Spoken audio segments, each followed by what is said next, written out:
자, 그래서 이 사람이 얘기하는 소위 산업주의 비판이나 그 소위 비판의 내용을 한마디로 뭐냐면 전도된 사회라고 해. 뭐가 전도됐냐면 사람이 소비하고 뭐 유통하고 이러는 게 잘못됐다는 거예요. 음. 그러니까 이 사람 얘기는 뭐냐면 너무 지나치게 경쟁하고 그다음에 무슨 더 많이 팔려고 협잡하고 하는 이런 사회. 이게 전도된 사회라는 거예요. 그 전도된 사회를 협동하는 사회로 바꾸자 이겁니다. 그게 협동하는 사회가 되면 그게 바로 새로운 신세계라는 거예요. 그럼 그때는 어떻게 돼요? 빈부의 격차가 없어지고 오히려 사람들이 행복함을 느낀다는 겁니다. 그러니까 여기 이 부분이 대단히 재미있는데 막시즘에서는 소위 똑같이 나누는 걸 분배의 평등이라고 생각하는데 이 사람은 그렇지 않아요. 그 생시몽도 마찬가지였고 프리에도 나중에 좀 더 다 살겠지만 내가 들인 노동, 열정 이거에 따라서 분배가 달라질 수 있다고 보는 거예요. 대신에 뭐가 중요하냐면 열정이라고 하는 건 내가 하고 싶은 일을 마음껏 할 수 있는 거 그런 어떤 열정의 평등 이걸 중요하게 생각하는 겁니다. 난 이것도 지금 오늘날에 생각해보면 대단히 재밌는 발상이라고 생각해요. 오늘날 20대 젊은 대학생들 졸업생들이 그렇게 돈을 많이 바라는 것 같지 않아요. 물론 뭐 예를 들어서 내가 한 300만 원 받는데 옆에 있는 친구가 한 600만 원 받는다. 그러면 부러워는 하겠죠. 그렇지만 600만 원을 받는 사람이 주말도 없이 나가서 일을 해야 된다. 아침에 그냥 새벽부터 밤 12시까지 일을 해야 된다. 그러면 아마 300만 원 받는 사람이 뭐라 그러냐면 그냥 나는 조금 받고 내 여가 시간을 더 즐기도록 나를 위해 쓰겠어. 이렇게 얘기할 거라는 겁니다.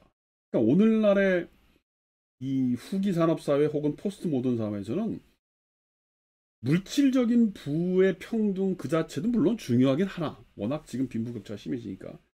어떤 너무 지나친 노동 강도에서 오는 어떤 열정의 왜곡, 이게 사는 건지 아닌지 모르는 그런 것에 대한 불만과 여러 가지 왜곡이 있단 말이에요. 근데 이 지금 프리에가 얘기하는 게 바로 그거예요. 열정이 왜곡된 걸 평등하게 만들겠다는 거예요. 대단히 재밌는 발상이에요. 응? 그러니까 여기서 이제 막스하고 엥겔스하고의 차이인데 막스는 공산당 선언 3장에서 뭐라 그러냐면 노동이라는 게 어떻게 오락이나 유의가 되겠냐. 그러니까 벌써 이제 이 프리의 이런 면을 이 공상적이라고 비판하는 겁니다. 근데 지금 생각하면 조금 전에 내가 얘기한 대로 노동이 유의는 아니나 내가 뭔가 나를 보람되게 만드는 그런 활동이 노동 아니에요? 돈 많이 준다고 나 하기 싫은 거 계속 24시간 해라. 그럼 못한단 말이에요 우리 사회가. 그런 의미에서 보면 막스가 이 공상적이고 참 현실적이지 않다고 얘기했던 막스의 비판을 오히려 프리에 쪽에서 오늘날 막스를 비판하면 너는 너무 노동을 단순하게 본 거 아니냐. 열정을 펼친다고 하는 의미를 못 본 거 아니냐 라고 비판할 수 있다는 거예요. 또 엥겔스도 유토피아에서 과학이라고 하는 책에서 뭐라 그러냐면 이 사람은 어떻게 보면 노동자만을 이렇게 그러니까 막스나 엥겔스 이 막시즘은 뭐냐면 노동자가 사회에 전이 되고 그 사람들을 위한 사회를 만들어야 된다고 생각하는데 프리에는 이게 노동자만 얘기하는 게 아니에요. 부유한 사람들도 열정을 갖고 중간계급도 있고 뭐 이렇게 얘기하는 거예요. 그런 사람들이 다 자신의 열정을 발휘해서 행복한 사회를 만들 수 있는 걸 고민했다. 그런 의미에서 엥겔스가 보기엔 이건 목표의식이 없다는 거예요. 사실 막시즘이 나는 오히려 이제 좀 편협한 거 아닌가 싶어. 이제 와서 보면 오늘날의 한국의 노동운동도 그렇고 너무 지나치게 노동하고 노동과 자본의 어떤 대립을 각을 세우니까 이젠 더 이상 갈 데가 없는, 그러니까 오늘날의 진보와 보수도 결국은 그렇게 해서 막 뭐 갈 데가 없는 지나친 충돌 양상이 벌어지지 않나. 나는 그런 의미에서 한국 사회가 뭐 내 지난 20년 동안에 늘 썼던 글이나 강연이 그렇지만 제3의 길을 찾아야 될 때가 왔다. 그 제3의 길을 찾는 한 방법으로 이런 프리에 같은 사람의 사상도 한번 꼼꼼히 살펴볼 필요가 있다. 그런 겁니다. 자, 그러면 이 책으로 이제 돌아오면 도대체 이 일단 산업사회를 비판하는 전도된 의미라는 게 뭐냐. 이게 378페이지 그 말이 잘 나와 있어요. 여기 보면 378페이지 보면 뭐라고 되어 있냐면 소비의 전도, 유통의 전도, 경쟁의 전도. 그 다음에 네 번째가 뭐냐면 전체 이익과 개인 이익의 불일치, 그 다음 분배의 불평등 뭐 이런 얘기를 하고 있어요. 여기 좀 상당히 중요한 얘기니까 371페이지부터 한번 읽어봅시다. 여러분들이 좀 알아야 될 게 이 책이 이제 이 번역된 책이 어떻게 되냐면 서문이 꽤 길게 이제 이렇게 쭉 돼 있고 그 다음에 이게 뭐가 돼 있냐면 1부와 2부로 저는 나눠져 있어요. 근데 내가 보기에는 요 1부 다 읽기 어려우면 요 서문만이라도 좀 읽으셨으면 좋겠어요. 이게 창란의 징후와 전도된 세계, 이게 한문으로 써놨어. 이게 벌써 이 40년 전에 번역된 책이라 이때만 해도 이렇게 뭐 창란의 징후, 전도된 세계 뭐 이런 한문을 써요. 그러니까 사실은 40년 동안 이게 안 읽힌 거야, 사람들한테. 그러니까 새로 번역이 안 나오거나 다른 출판사에서 안 나오고 그냥 이러고 있는 거야. 그 얘기는 뭐냐면 우리 사회에서 이런 프리에나 이런 사상에 대해서 관심이 없었다는 거죠. 근데 이 서문에 보면 이 정년 계열, 그 다음에 전도던 세계와 신세계를 뭐 얘기하면서 도대체 전도던 세계가 뭔지 뭐 이런 얘기를 하는 이 흐름들이 우리 사회에 참 주는 함의가 많다. 응?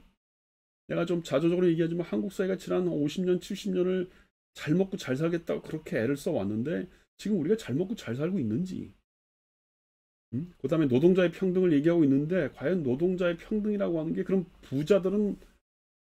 부자와 이 가난한 자의 관계가 너무 적대시되고 있고 있는 건 아닌지, 서로 잘 이렇게 타협해서 하는 협동사회는 불가능한 건지, 뭐 여러 가지 그 질문들을 던질 때 난 이 텍스트가 1829년에 나온 텍스트인데 지금 읽어도 전혀 손색이 없다고 생각해요. 한 200년쯤 된 텍스트인데 여러분들이 한번 읽어보시길 바랍니다. 어쨌든 371쪽부터 서서히 그 전도된 의미, 전도된 것에 대한 얘기를 하나씩 해봅시다.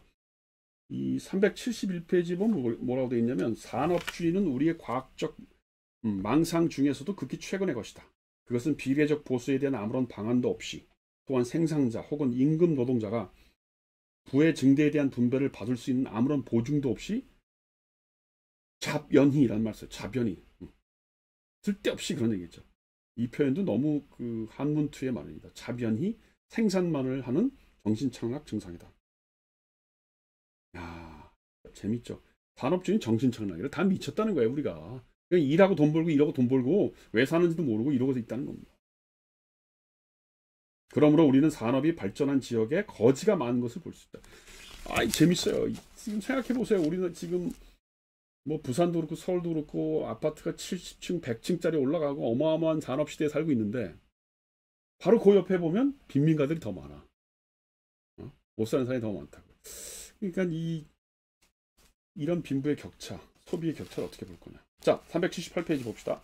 유통이 전도되어 생산물의 소유자가 됨으로써 생산자나 소비자로부터 폭리를 탐하고 또한 매점, 투기 매매, 상습적인 상여, 사기, 강요, 파산 등의 책모에 의해 산업적 체제 혼란이 초래돼서 또 뭐라고 되어 있냐면 경쟁이 전도되어 임금을 저하시키는 경향을 낳고 또한 산업의 발전에 의해 인민을 빈곤에 몰아넣고 또한 타면으로 상인의 수가 늘면 늘수록 그들은 이익을 얻기가 곤란하기 때문에 더한층 소금의 수가 늘어난다.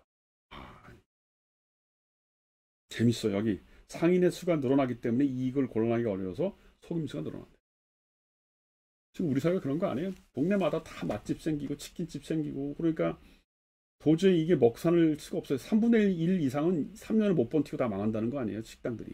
그러면 자기네들이 뭔가 돈을 벌려면 뭔가 술수를 써야지. 뭐 재료를 조금 넣는다든가 아니면 뭐 그람수를 바꾼다든가 뭔가 그러지 않으면 이익이 안 남거든. 지금 그 얘기를 하고 있는 겁니다. 이게 유통이나 이 소비가 잘못되고 있다는 거예요. 마지막으로 몇 개 더 읽어봅시다. 산업은 보다 더 현저한 괴란 상태를 노정한다. 그것은 전체적인 것과 개체적인 것의 두 이해 사이의 불일치다. 이거 재밌네요. 의사는 동포 시민이 무거운 열병에 걸리기를 원하며 또한 검사는 각 가정에 큰 분쟁이 일어나기를 원한다. 얼마나 재밌어요. 의사가 돈을 벌려면 어떻게 돼요? 아픈 사람이 많이 와야죠.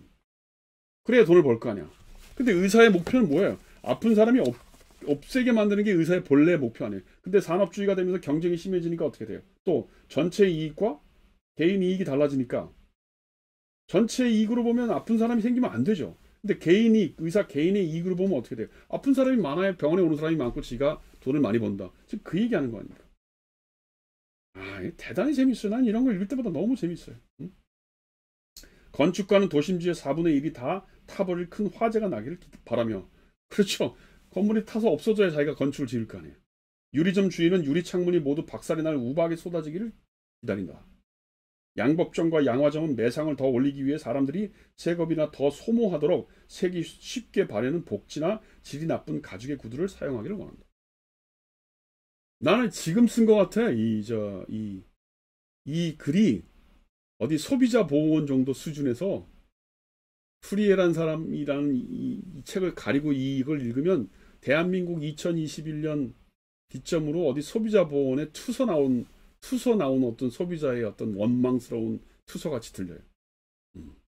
이게 바로 이제 전체 이익과 개인 이익의 불일치에 대해서 얘기한 겁니다. 그래서 이 정도 합시다. 여기